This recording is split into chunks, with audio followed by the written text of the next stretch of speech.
The top sentence is from Linus Torvalds' first message to Usenet about what became Linux in 1991. The bottom sentence is from Larry Sanger's first message to the Newpedia mailing list, a mailing list about digital encyclopedias, about what became Wikipedia. And the remarkable thing to me about these things is how modest they are. Right? Linus doesn't say, we're going to take on Microsoft in the server market. Right? Sanger doesn't say, we're going to drive Encyclopedia and Carta out of business. These are both just invitations to experimentation. Sanger doesn't say, we're going to create a giant, globally important reference work. Sanger says, humor me. Let's try this. Let's just see if we can make this work. And if I'd given you every message written on Usenet that day, or every piece of public email on a mailing list on the day Wikipedia was launched, no one could have picked out that message, this Torvalds guy. That's the important message of that day. When Linus launched Linux, he had 6 people helping him. That was it.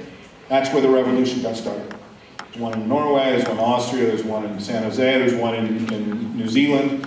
It was a tiny global organization. It sounds strange to our ears. We're used to global meaning the next step after really big. But actually global is about physical space, not size. You can have tiny global organizations. Linux was the first tiny global organization I know of using these kinds of techniques. And this happens over and over again. This is from 1991, this is from 2001. Here's 2006, right? Twitter, the 100 million strong short message system now being used to tweet messages about this. This is how Twitter got started. This was it. It wasn't, we want to make life difficult for the world's dictators. It wasn't, we want to give Ashton Kutcher a platform for reaching millions of people. This was all it was.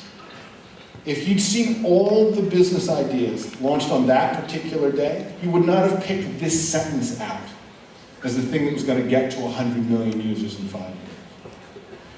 And that is, I think, the key observation about all of the examples I've used so far. There are very few rules. There is no recipe for getting this right, alas.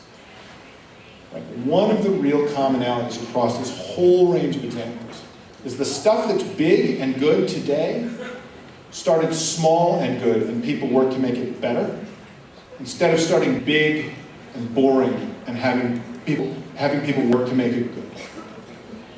And that ability to start small and good and have people work to make it bigger, right, is the characteristic of small-scale experimentation. So people want the recipe. They want to know what is the right way to ensure that we can do something with social media that will succeed. And the answer is you can't. Right?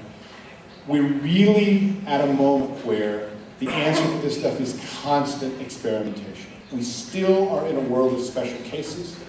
We know some of what works, we know some of what doesn't, but most of it is unexplored. And I think that a lot of the most important experimentation that comes out is going to be about not just using new tools, but changing the culture around those tools at the same time. And there I'll end. Thank you very much.